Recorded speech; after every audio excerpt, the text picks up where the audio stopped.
رجالتنا ابطال البيولوجي، ابطال تالتة اعدادي، ازيكم عاملين ايه؟ يا رب تكونوا بخير.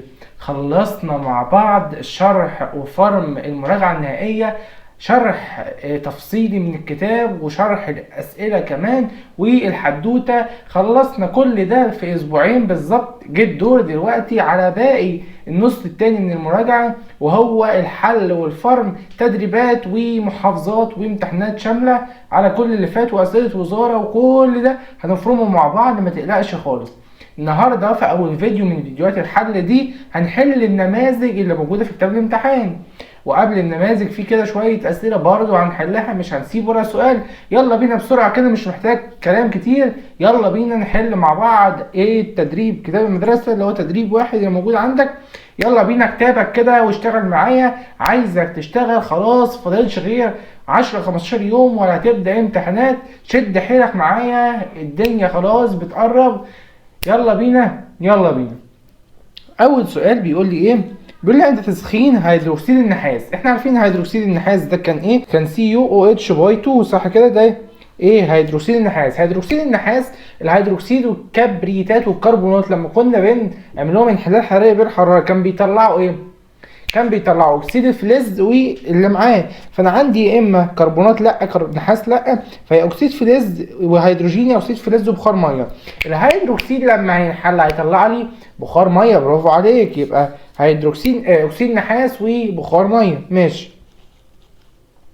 نيجي بعد كده، تحدث تفاعلات الإحلال عندما يحل إيه؟ تفاعل إحلال، صح؟ مش احنا اتفقنا إن تفاعل الإحلال ده بيحل العنصر اللي هيحل يكون نشط، أكتر نشاط من اللي موجود.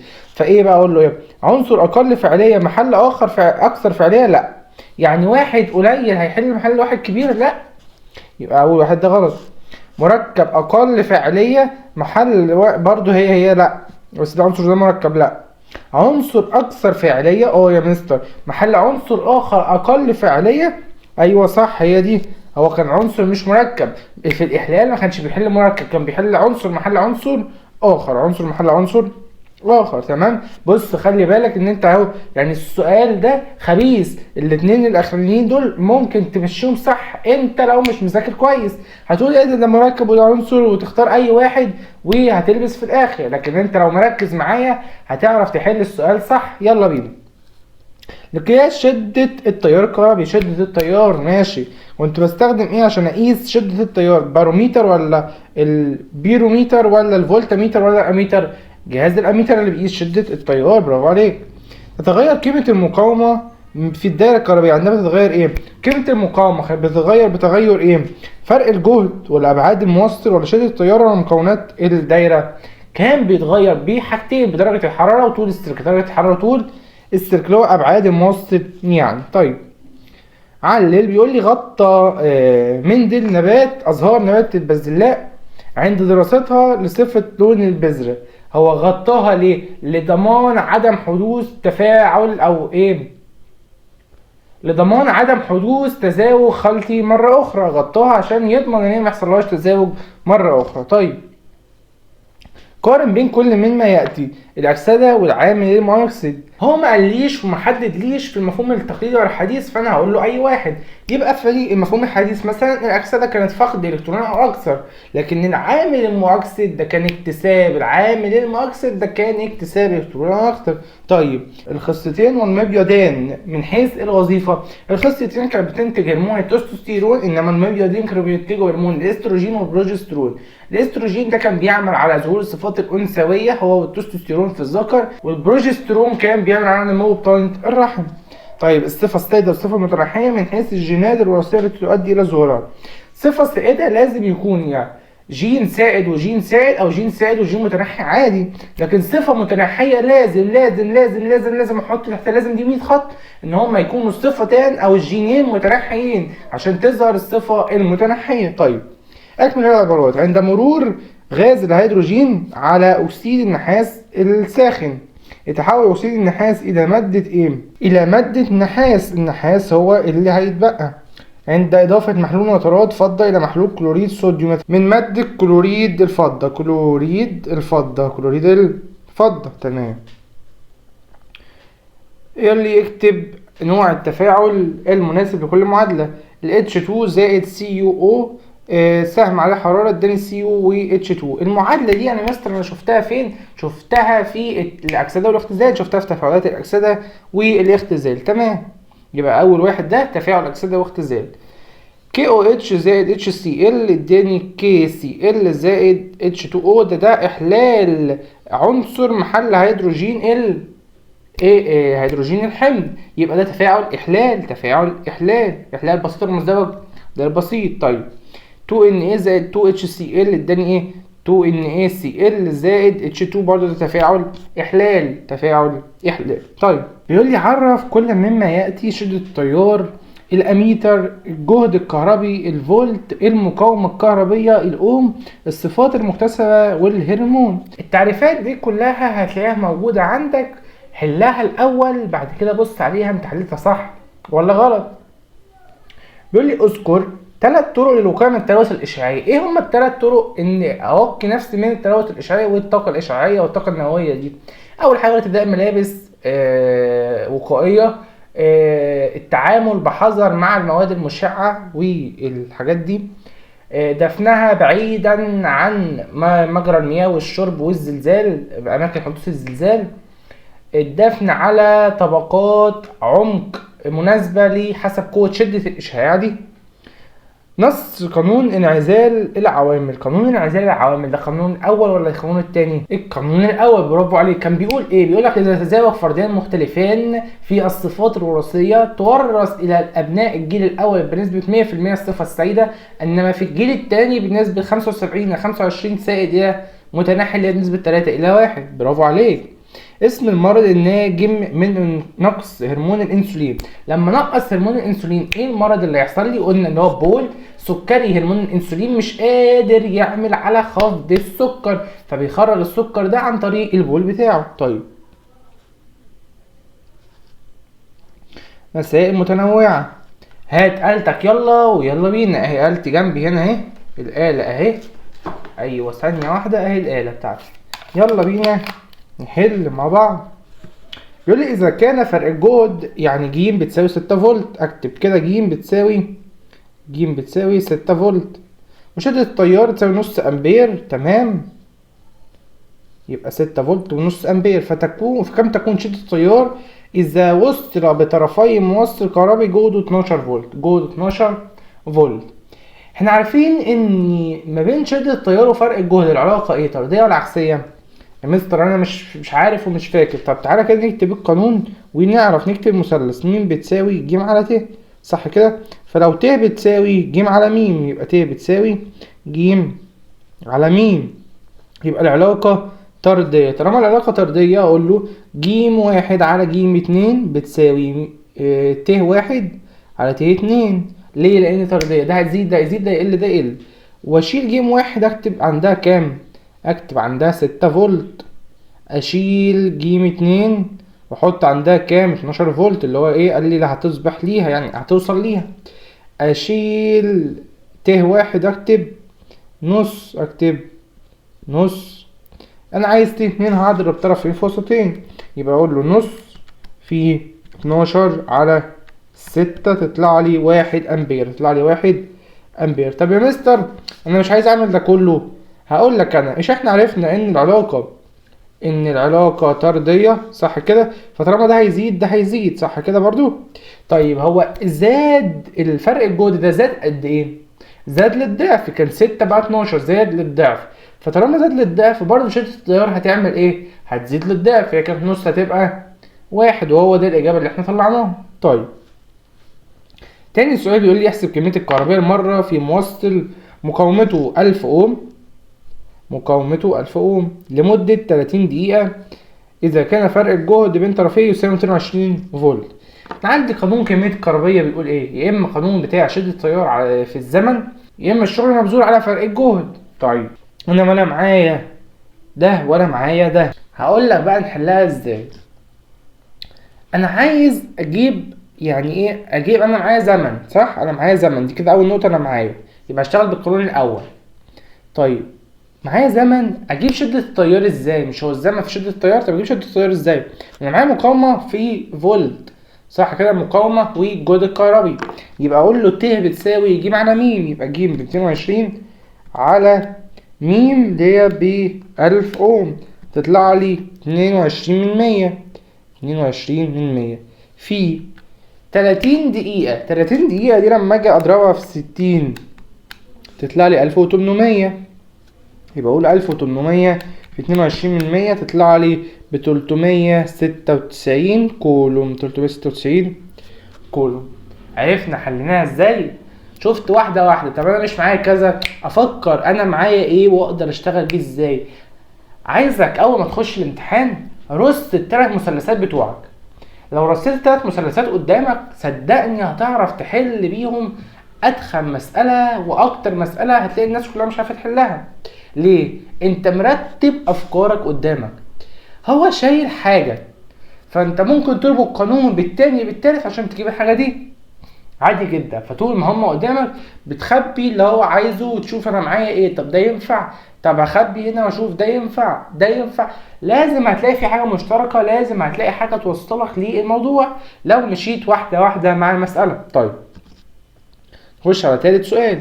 يقول لي إذا كان لديك 4 أعمدة متماثلة، القوة دفع الكهربية لكل منهم 1.2 فولت. وضح بالرسم التخطيطي. عايز أحصل على بطارية قوة دفع الكهربية ليها 1.2، 4.8، 2.4. طيب يعني معايا كام؟ معايا 4 أعمدة. أول حاجة هوصل اللي هو عايز 1.2 دي توازي. توازي بص خليك كده ايه لماح، هو عايز 1.2 وهي اصلا واحدة 1.2 واحنا عارفين ان في التوازي باخد واحدة بس، فيبقى دي كده توازي مش هرسمها. هنا لو قلت 1.2 في 4 تطلع لي كام؟ تطلع لي 4.8 اللي هو عايزها اصلا، فهتبقى دي برضو توالي مش هرسمها. لكن دي بقى دي هرسم 3 توازي. 3 توازي دول هيطلع لي 1.2 وواحدة توالي ب1.2 يبقى 2.4. تمام كده صح ولا ايه؟ مركز معايا ومصحصح؟ طيب نخش على اللي بعده. يقول لي اختار من العمود B و C ما يناسب العمود A. طيب انا عندي هنا كده وحدة شدة التيار. شدة التيار وحدة قياسها ايه؟ شدة التيار امبير. شدة التيار امبير. الجهاز المستخدم في قياس شدة التيار ايه؟ الاميتر. فرق الجهد. فرق الجهد بقيسه بوحدة ايه؟ بوحدة الفولت. فرق الجهد فولت. وجهاز الفولتميتر. بصوا شدة التيار امبير اميتر. فرق الجهد. فرق الجهد فولتميتر. فولتميتر فولت. مقاومة. مقاومة اوم. اوم وميتر. مقاومة اوم وميتر. احفظوها كده. طيب نيجي على اللي بعده. الاستخدام الطاقة النووية في كثير من الأغراض السلمية. أذكر أهم استخداماتها في كل من مجال الطب، تشخيص وعلاج بعض الأمراض. مجال الزراعة، القضاء على الآفات الزراعية وتحسين المحصول. مجال الصناعة، تحويل الرمل إلى سيليكون مستخدم في أجهزة الإلكترونية. مولد مجال توليد الكهرباء من خلال بخار المية في إدارة وتشغيل التوربينات.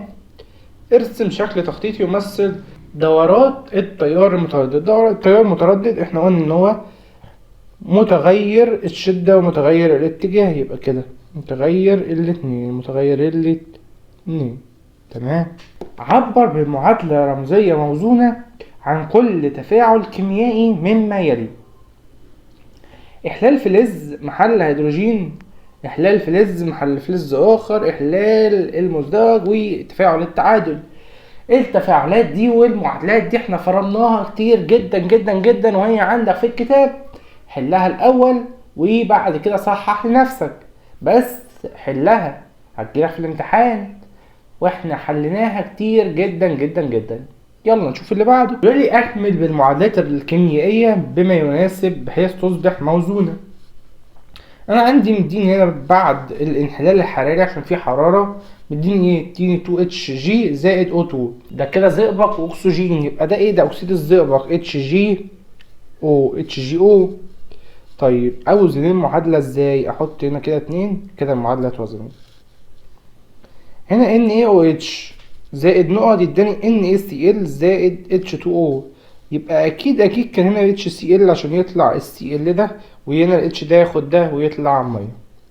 فسر كل ما يأتي تفسيرا علميا صحيحا. تفاعلات المركبات الأيونية أسرع، بينما التفاعلات التساهمية أبطأ. الأيونية بتتم بين الأيونات وبعضها، لكن التساهمية بتتم بين الجزيئات، فده بياخد وقت على ما تتأين وتتفاعل. تزداد سرعة التفاعل الكيميائي بزيادة درجة الحرارة بسبب زيادة عدد التصادمات ما بين الجزيئات وبعضها، فده بيسرع لي عملية التفاعل. احنا كده خلصنا التدريب الأول، نخش على التدريب التاني على طول. يلا بينا. هنحل نترات الألمنيوم بالحرارة إلى إيه؟ إلى نيتريت ألمنيوم وأكسجين. برافو عليك، يبقى مش لازم نكتب بقى، أنت عرفتها كده عشان مفيش مكان. طيب CO3 ده إيه؟ كربونات النحاس. هيحلل إيه؟ لأكسيد النحاس زائد ثاني أكسيد الكربون. برافو عليك. الهيدروكسيد هيديني أكسيد زائد H2O بخار مية. تمام. 2Al زائد نقط يديني 2AlCl3 زائد نقط زائد HCl فيديني H2 بس. تمام. نيجي على الصح وغلط. الكولوم وحدة قياس فرق الجهد. غلط. الكولوم بتقيس ايه؟ تقيس كمية الكهربية. نقص افراز هرمون الثيروسين بسبب تضخم جحوظي. نقصه تضخم جحوظي؟ لا، نقصه تضخم بسيط، زيادته هي تضخم جحوظي. تتحول الطاقة المغناطيسية إلى طاقة كهربية في العمود الجاف؟ لا، كيميائية إلى كهربية. تتفاعل الأكسدة والاختزال كل منهم منفردة؟ لا، الأكسدة والاختزال عملتين متلازمتين يحدثان في وقت واحد. صح، اللي بيفقده ده بيكتسبه. عرف. قلنا التعريفات دي هي سهلة وموجودة عندك. ماذا يحدث عند تلقيح نبات بازلاء بذور صفر عجين مع آخر مثله؟ يعني بذور صفر عجين برضو هيديني نباتات بذورها صفرة هجين. تمام. تعرض جسم الإنسان إلى جرعات إشعاعية كبيرة خلال فترة زمنية قصيرة. تدمير الطحال، تدمير الجهاز العصبي، تدمير النخاع العظام، وتدمير الجهاز الهضمي. ده كله من أثر التعرض لجرعة إشعاعية كبيرة خلال فترة صغيرة. تسخين كمية من أكسيد الزئبق الأحمر هيديني إيه؟ أكسيد الزئبق هيديني زئبق وأكسجين. تسخين كمية من كبريتات النحاس هيديني إيه؟ أكسيد نحاس زائد ثالث أكسيد الكبريت زائد ثالث أكسيد الكبريت. علل. لا يتفاعل الذهب مع الأحماض لأنه أقل منه في متوسط النشاط الكيميائي، أقل من الهيدروجين يعني. استخدام العوامل المساعدة في بعض التفاعلات الكيميائية لزيادة سرعة التفاعل دون أن يتغير. طيب، يعتبر عنصر اليورانيوم من العناصر المشعة لما يحتويه على عدد زيادة من النيوترونات اللي بيخرجها عن طريق إشعاعات ألفا وبيتا وجاما. اختيار مادة نبات بازلاء لإجراء تجاربه ليه عدة صفات: سهولة زراعته، كثرة محصوله اللي هو بينتج أعداد كبيرة، صفاته المختلفة المضادة مع بعض، سهولة الرؤية بالعين المجردة، سهولة التزاوج. ده كلها من الصفات اللي خلت مندل يختار نباتات بازلاء. يعاني مرض بول السكري بحقن الانسولين. ليه؟ لتقليل كمية سكر الجلوكوز في الدم، فكده هيبقى بيتعالج يعني، لان اصلا بول السكري ده بيبقى زياده في السكر، ما عندوش انسولين كفايه يقلله، فانا بديله انسولين من بره عشان يقلله ويقدر يتعامل معاه. تسمى الغده النخاميه بالغده الرئيسيه وسيده الغده والغده المايسترو. ليه؟ لانها تشترك غالبا في معظم الغدد الاخرى، تفرز هرمونات تساعد عمل الغدد الاخرى. تمام كده خلصنا التدريب الاول والتاني. خد لك كده بريك 5 دقايق ونرجع التدريب التالت مع بعض. يلا بينا.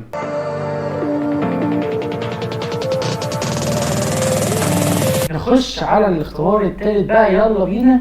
بيقول لي اول سؤال ايه؟ العمليه التي يتم فيها فقد الكترون او اخطر. عمليه فقد فيها الكترون او اخطر، عمليه يبقى عمليه الاكسده. في تفاعلات نوع يتفكك المركب الى عناصره الاوليه بالحراره، يبقى انحلال حراري. مركبات السهميه تكون نوع في تفاعلاتها من المركبات الايونيه. المركبات السهميه ابطا. معدل التفاعل الكيميائي نوع بارتفاع درجه الحراره بيزداد بزياده درجه الحراره. يستخدم جهاز نقط قياس المقاومة الكهربية جهاز الأوميتر. الكروموسوم يتركب كيميائيا من حمض نووي يسمى DNA مرتبطا ببروتين. يفرز هرمون نقط عندما ترتفع نسبة السكر. ترتفع نسبة السكر فأنا عايز أقللها فأفرز هرمون إيه؟ الأنسولين. يتوقف معدل التفاعل الكيميائي يتوقف على إيه؟ على درجة الحرارة، على العامل الحفاز، على تركيز المتفاعلات وطبيعة المتفاعلات. تمام، يبقى طبيعة، تركيز، درجة الحرارة، والعامل الحفاز. زيادة إفراز هرمون النمو في مرحلة الطفولة يؤدي إليه؟ زيادة يبقى يؤدي إلى عملاقة. نقص إفراز هرمون الأنسولين يؤدي للإصابة بمرض بول سكري. تنتج الأعمدة الكهربية تيار نقط، بينما المولدات الكهربية إيه؟ الأعمدة الكهربية تيار مستمر، لكن المولدات تيار متردد. توليد التيار الكهربي من الدينامو. يتولد التيار الكهربي من الدينامو نتيجة تحويل الطاقة نقط إلى طاقة نقط. تيار من الدينامو يبقى طاقة حركية إلى طاقة كهربية. برافو عليك. انحل هيدروكسيد النحاس بالحرارة إلى أكسيد نحاس وأكسجين، لا إلى بخار مية، سوري مش أكسجين، بخار مية H2O بخار مية. نقص إفراز هرمون نقط في مرحلة نقط يسبب القزامة. هرمون النمو في مرحلة الطفولة يسبب القزامة. التفاعل الكيميائي هو نقط في جزيئات المواد المتفاعلة ونقط في جزيئات المواد الناتجة. هو كسر الروابط في جزيئات المواد المتفاعلة وتبقير روابط جديدة في جزيئات المواد الناتجة. خش بقى على أسئلة اختر، يلا بينا. في تفاعلات الانحلال الحراري يتفكك مركب نقط إلى نقط. يتفكك المركب إيه ده؟ مكوناته البسيطة عناصره الأولية مركبات أخرى جميع ما سبق. إجابة صح، بتفكك كده كل ده. عند تسخين أكسيد الزئبق الأحمر يتفكك كده إيه؟ يتفكك إلى زئبق وأكسجين، يبقى ألف وب مع بعض. عند تسخين هيدروكسيد الفلز فإنه ينحل إلى أكسيد فلز وإيه تاني؟ وبخار مية. أكسيد فلز وبخار مية. أكسيد فلز فقط لأ، غاز ثاني أكسيد الكربون لأ، أكسيد فلز غاز ثاني أكسيد الكربون لا توجد. إجابة صحيحة عادي جدا. تنحل كبريتات النحاس بالتسخين إلى إيه؟ كبريتات بتتحل إلى أكسيد وثالث أكسيد، أكسيد وثالث أكسيد، أكسيد نحاس أسود وثالث أكسيد الكبريت. طيب هنحل بعض نترات الفلز بالتسخين إلى إيه؟ نيتريت الفلز وغاز أكسجين. ترتيب العناصر الفلزية تنازليا. ترتيب تنازلي حسب درجة نشاطها يسمى متسلسلة النشاط الكيميائي. تحل الفلزات النشطة محل هيدروجين المية وينتج ايه؟ وتصاعد غاز ايه؟ بيحل الفلزات النشطة محل هيدروجين المية وينتج هيدروكسيد الفلز. تحل الفلزات النشطة محل هيدروجين الحمض وتصاعد غاز الهيدروجين. يتفاعل الخرسين مع حمض الهيدروكلوريك، خرسين ZN مع حمض الهيدروكلوريك ويتكون ملح ايه؟ كلوريد الخرسين. يتفاعل البوتاسيوم مع حمض الهيدروكلوريك المخفف ويتكون ملح ايه؟ كلوريد البوتاسيوم. عند اضافة خلاصة نحاس الى حمض الهيدروكلوريك المخفف، نحاس مع حمض الهيدروكلوريك المخفف يتكون كلوريد النحاس. اقول لك ايه وادع عليك بايه؟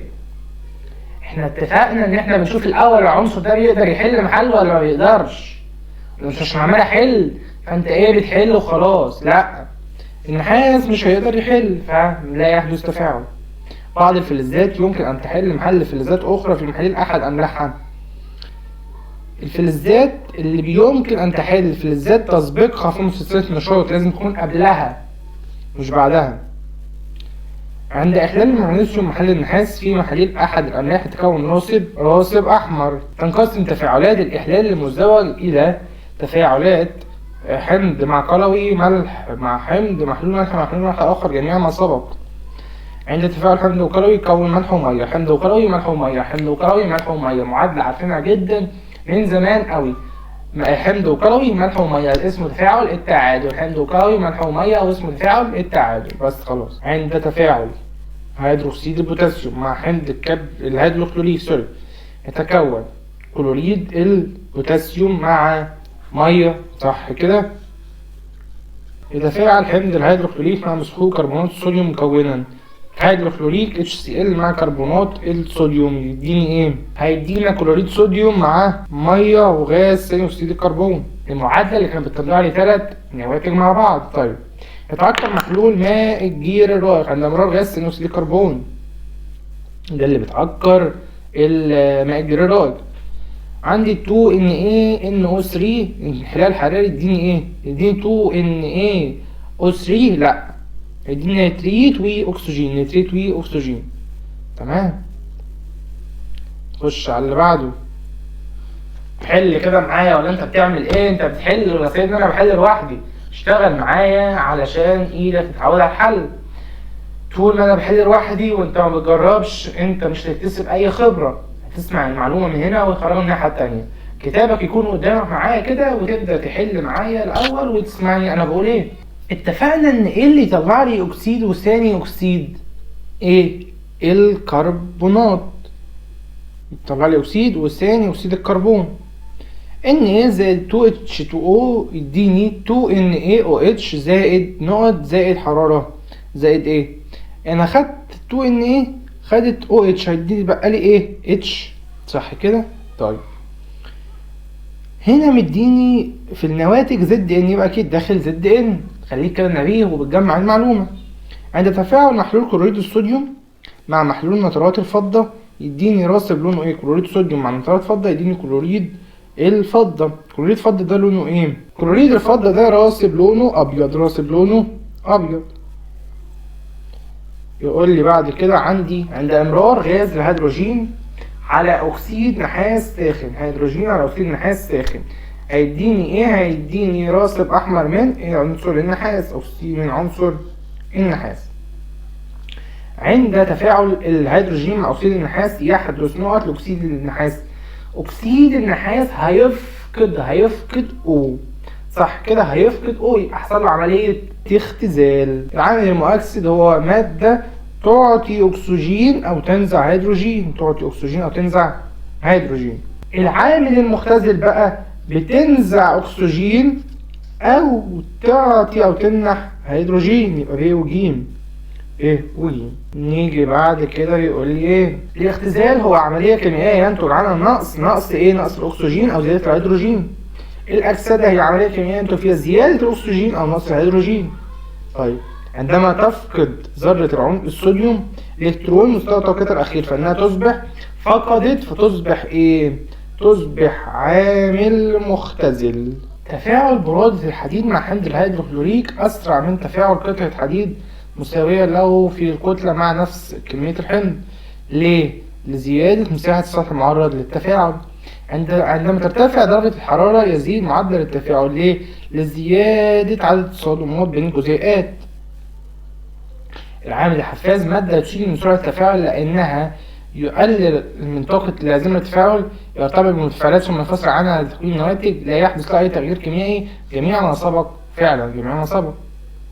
في بداية التفاعل تكون نسبة المتفاعلات في بداية التفاعل بتكون 100%. تقاس قوة الدفع الكهربية بوحدة الفولت. تقاس شدة التيار بوحدة أمبير. لقياس المقاومة الكهربية بستخدم الأوميتر. للتحكم في قيمة المقاومة بستخدم الريوستات، عشان اتحكم فيها بستخدم الريوستات مش الأوميتر. الصيغة الكيميائية لقانون أوم م بتساوي ج على ت. تقاس كمية الكهربية بالكولوم. لتوليد تيار كهربي متردد بستخدم ايه؟ الدينامو. طالما عايزه متردد يبقى الدينامو. مستمر يبقى العمود الجاف. من خصائص التيار المتردد انه متردد متغير الشدة والاتجاه، متغير الاثنين. في العمود الكهربي تتحول الطاقة نقط إلى طاقة الكهربية، طاقة كيميائية إلى طاقة كهربية. 4 أعمدة كهربية متماثلة، قوة الدفع الكهربية كل واحد منهم 1.5 متصل على التوالي. تكون قوة الدفع الكهربية كلها كام؟ هنقول 4 في 1.5. 4 في 1.5 يساوي كام؟ هقول 6. برافو عليك. اكتشف ظاهرة النشاط الإشعاعي هنري بيكوريل. نقط هو جزء من دي ان ايه الموجود في نواة البروتين. الجين جزء من الدي ان ايه. نقط تتركب كيميائيا من حمض نووي دي ان ايه مندمج مع بروتين الايه كروموسوم. عامل الصفة الوراثية يكون متشابه في فرد المتنحي. الهرمون الذي يحفز أعضاء الجسم للاستجابة في حالة الطوارئ الأدرينالين. الهرمون المسؤول عن الصفات الثانوية الأنثوية، الصفات الجنسية الثانوية في الأنثى إيه؟ الإستروجين ولا التستوستيرون، الباروسونين ولا الأنسولين استروجين. الهرمون الذي يسبب نقص تضخم الغدة الدرقية، نقص تضخم الغدة الدرقية الثيروسين. الهرمون الذي يحفز تخزين سكر الجلوكوز في الكبد، الهرمون اللي بيحفز ده هرمون الانسولين، وبيقلل السكر في الدم عن طريق الايه؟ عن طريق حفظها في خلايا الكبد. طيب اذكر وظيفة كل مما يأتي. الثلاجة حفظ الطعام، الريوستات المنزلقة للتحكم في فرق جهد وشدة التيار، العناصر المشعة في مجال الطب التشخيص وعلاج بعض الأمراض كالسرطان، جهاز الفولتميتر لقياس فرق الجهد، هرمون الأدرينالين في الجسم للتنبيه بالخطر اللي حواليك ويخليك تاخد رد فعل كده أو أكشن يعني.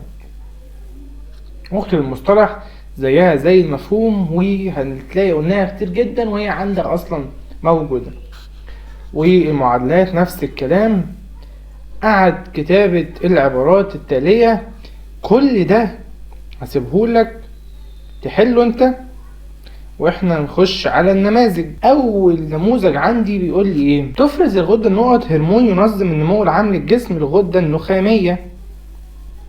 يستخدم نقط في قياس شدة التيار، الامبير الاميتر، بينما يستخدم نقط في قياس فرق الجهد، الفولتميتر. صومة الخط، شحمة الأذن الملتحمة من الصفات السائدة، لا المنفصلة. وحدة قياس قوة الدفعة الكهربائية هي الكولون، لا هي الفولت. اكتب المصطلح العلمي. مواد أو رسائل كيميائية تظبط وتنظم معظم وظائف الجسم، دي الهرمونات. المادة التي تعطي أكسجين أو تنزع هيدروجين أثناء التفاعل الكيميائي، دي العامل المؤكسد. حالة الموصل الكهربائي التي تبين انتقال الكهربائي منه أو إليه، ده فرق الجهد الكهربي. فست الماء يطلق على الغدة النخامية سيدة الغدد، لسه قايلين انها بتنتج هرمونات بتساعد الغدد الأخرى. عند تلقيح نبات بازلاء أحمر هجين مع نبات بازلاء أبيض الأزهار، تنتج نباتات جميعها حمرة الأزهار لأنها دي الصفة السائدة. يفرز هرمون الكالسيتونين من الغدة الدرقية. أي مما يلي من الصفات السائدة في الإنسان: شعر الناعم، العيون الزرقاء، العيون الواسعة، عدم وجود غمازات، هي العيون الواسعة. ماذا يحدث عند توقف البنكرياس عن إفراز هرمون الجلوكاجون بالنسبة لمستوى السكر في الدم؟ إيه اللي هيحصل؟ مستوى السكر هيقل، مش هتلاقي حاجة هترفعه. تمام. زيادة طول سلك الريوستات المنزلق في الدائرة الكهربائية بالنسبة لشدة التيار، مين بتساوي ايه؟ بتساوي ج على ت، يعني العلاقة عكسية، صح كده؟ العلاقة عكسية. فلما ازود طول السلك المقاومة هتزيد فشدة التيار هتقل. شدة التيار. نخش على النموذج الثاني. عند تسخين كربونات الكالسيوم نحصل على كربونات، نحصل على أكسيد الكالسيوم وثاني أكسيد الكربون. تقاس المقاومة الكهربية بوحدة المقاومة بوحدة الأوم. احتراق سلك تنظيف المواعين داخل مخبار مملوء بأكسجين نقي أسرع من احتراقه في الهواء الجوي بسبب زيادة تركيز المتفاعلات. يحدث لبعض الأشخاص نمو مستمر في عظام الأطراف الأربعة بسبب زيادة هرمون النمو أثناء مرحلة الطفولة. عرف البول السكري وعرف النشاط الإشعاعي الطبيعي، مش محتاجين نعرفهم، عرفناهم وعرفناهم كتير جدا. قارن بين التأثيرات البدنية والوراثية والخلوية ناتجة عن الإشعاع النووي. التأثيرات البدنية هي ظهور إصابة الجلد بالسرطان. التأثيرات الوراثية زي الكروموسومات، تغير في تركيب الكروموسومات نتيجة عن ذلك ولادة أبناء عندهم تشوهات خلقية. التأثيرات الوراثية تغيير في تركيب هيموجلوبين الدم، اللي هي التأثيرات الخلوية. اكتب معادلة رمزية موزونة عند تفاعل إضافة خرسين مع حمض الهيدروكلوريك، قلناها. اذكر نص القانون الأول لمندل والذي يتم بواسطته تعيين قيمة المقاومة المجهولة بدالة القياسات الكهربية، ده كله قلناه. إذا كان لديك 4 أعمدة قوة دفع كهربائية كل واحد منهم حلها أنت. دي أنا لسه حللك واحدة زيها مفيش دقيقتين بالظبط، دي حلها أنت، أنا مش هحلها معاك، حلها لوحدك. احسب كمية الكهربائية مرة في الموصل مقاومته 2200 أوم لمدة دقيقتين عند توصيله بمصدر 220 نفس اللي لسه حلنا من شويه. هنعمل ايه؟ هنجيب شده التيار. شده التيار بتساوي ايه؟ ج على م. ج بتساوي 220 على م، هي بس فرق ارقام. بص فرق ارقام هتطلع لي بواحد من 10. 1/10. الاتنين دي هجيبها اضربها في دقيقة، هحولها لثانية. الدقيقة دي هحولها لثانية، تلاقي 120 يبقى 1/10 في 120 في 1/10 تديني 12. 12 ايه؟ 12 كولوم، لان دي عايز كمية كهربية. ما الفكرة العلمية لسيادة صفة وجود الغمازات على صفة غياب الغمازات؟ لأنها صفة من الصفات السائدة فتسود على صفة الجين المتنحي. ما الاحتياطات اللازمة للتعامل مع النفايات؟ دفنها بعيدا عن مجرى المياه، والسؤال ده هرناه واتهرنا منه. الملابس الوقائية، والدفن بعيدا عن الزلازل والمياه الجوفية، الدفن على عمق مناسب، وكل ده. النموذج الثالث، الهرمون الذي يظبط مستوى الكالسيوم. قلنا الكالسيتونين مستوى الكالسيوم في الدم. يقاس فرق الجهد بجهاز الفولتميتر. المادة التي تغير سرعة التفاعل ولا تتغير تسمى العامل الايه؟ العامل المساعد او العامل الحفاز. العامل المساعد على توقف نمو الجسم مما يؤدي الى قزامة بسبب ايه؟ قلة افراز هرمون النمو اثناء مرحلة الطفولة. قارن بين الاعمدة الكريعة التوالي والتوازي من حيث قيمة المقاومة. هنا دي اكبر من دي. طيب اكتب المعادلة الموزونة الرمزية المعبرة عن التفاعل. اكتبها، اذكر النص، اذكره، حاجات سهلة. في الشكل المقابل قوة دفع كهربية بين طرفين أ و ب. عايز قوة دفع كهربية. هنا دي ب1.5 وهنا دي ب3، يبقى 4.5. مش محتاجة. خدنا التوازي الأول، بعد كده خدنا التوالي. نخش على النموذج الرابع. عندما يرتفع مستوى سكر الجلوكوز يقوم البنكرياس بإفراز هرمون الأنسولين عشان يقلله. يبقى الأنسولين عشان يقلل، الذي يحفز الجسم على امتصاص السكر من الدم. تقاس شدة التيار بجهاز الأميتر، وحدة قياسها أمبير. علل يمكن المغنيسيوم أن يحل محل النحاس في محل الأملاح والرياض العكس، لأن المغنيسيوم أنشط منه في امتصاص النشاط الكيميائي قبليه يعني، فما يقدرش يقدر يحل، لكن العكس ما ينفعش. قام بالأكسدة والاختزال. تمام، ولسه قايلينها من شوية. وضح بالرسم طريقة توصيل على التوالي والتوازي. سهلة. موصل مقاومته 22 اوم، وكمية كهرباء متدفقة خلال الثانية الواحدة 10 كولوم. احسب فرق الجهد. فرق الجهد كان بتساوي ايه؟ فرق الجهد ج بتساوي يا اما الشغل على كمية كهربية، يا اما ايه؟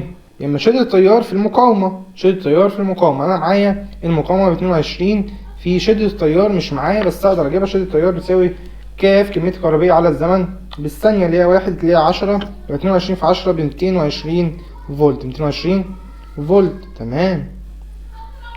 وضح بالرسم الدائرة الكهربية المستخدمة في حاجة قانون اوم. اكتبها انت، واكتب المعادلة رمزية موزونة. اكتبها. اذكر العوامل المؤثرة على سرعة التفاعل. هم 4: درجة الحرارة، عامل الحفاز، تركيز المتفاعلات، وطبيعة المتفاعلات. يلا. وضع مندل مجموعة من الفروض سهلة واشرحها، موجودة في الكتاب، وانت لو فهمتها مني هتعرف تحلها لوحدها. اشرح ما توصل اليه علمين واتسون وكريك في التركيب الجزيئي للدي ان ايه. قالوا ان هم شريطين مزدوجين. شريطين. تمام. نخش على النموذج الخامس. نحل وسيط الزئبق الى زئبق واكسجين. قلناها كتير جدا. بص خلي بالك القلم بيطير. خلي بالك الاسئله بتتكرر بطريقه غريبه جدا. يعني ان شاء الله انت هتخش الامتحان هتلاقي سؤال من اللي احنا حليناهم، مش هتلاقي مفيش فكره جديده. هو يوم ما هيعمل ايه؟ هيغير لك ارقام، هيلعب لك بس في المسائل بطريقه كده تخليك تلف حوالين نفسك. ده كل اللي هيعمله، مش هيقدر يزود اكتر من كده. هو دي الافكار كلها هو حارقها قدامك. طيب هنا عندي الزد ان اتش سي ال. الزد ان ياخد السي ال والاتش هتطلع لوحدها. ما هي سهله. قارن بين، ودي تقريبا منها كتير جدا. القزامه نمو لا. القدرة على الالتفاف الأنبوبي اللساني من الصفات السائدة. صح. اشرح نشاط تأثير الحرارة وكيف يتعين المقاومة. الحاجات دي سهلة وموجودة في الكتاب. وضح بالرسم طريقة قياس فرق الجهد بين طرفي المصباح. ما فرق الجهد؟ هحط فولتميتر فوق المصباح. يلا. علل تعلم المشي من الصفات لا يعتبر صفة وراثية، لأنه نتيجة اكتساب الفرد للخبرات الحياتية اللي هو عايش معاها. يتكون رصد أحمر عند إضافة فلز المغنيسيوم إلى محلول كبريتات النحاس بسبب تكوين كبريتات المغنيسيوم اللي سبب تكوين كبريتات المغنيسيوم ذات اللون، وسبب تكوين رواسب النحاس اللي لونه احمر. النموذج السادس واخر نموذج الكبريتات الطلالي اكسيد وثالث اكسيد الكبريت H2 زائد CuO، ده تفاعل الاكسده والاختزال هيديني CuO زائد هيديني Cu زائد H2O. تستخدم الثلاجة في حفظ الطعام بسبب قلة نمو البكتيريا. يفضل استخدام التيار المتردد عن المستمر لأنه يمكن تحويله لمسافات طويلة، يمكن تحويله لتيار مستمر، يمكن استخدامه في إنارة المنازل والشوارع الكبيرة. الأميتر والفولتميتر بيقيس إيه واحنا عارفين. تفرز الهرمونات من الغدد القنوية؟ لا، بتفرز من الغدد اللي هي قنوية لأن ما عندهاش قناة تصب فيها، بتفرز في الدم مباشرة. يحسب شدة التيار الناتجة عن مرور 6000 كولوم عبر مقطع موصل 10 دقايق. دي سهلة جدا، اقول له 6000 على 10 في 60 هيديني رقم، هو ده الناتج. اشرح نشاط يوضح كل من تأثير مساحة السطح، تحقيق قانون اوم، وعرف فرق الجهد. كل الحاجات دي سهلة. وبكده نكون خلصنا النهارده شرح النماذج وفرم وحل النماذج كلها. اشوفك على خير الحصه الجايه، نبدا بقى الامتحانات الشامله، محافظات القاهره ومحافظه المحافظات دي كلها بقى، ونبدا نفصص اكتر في الامتحانات. اشوفكم على خير الحصه الجايه، مع السلامه.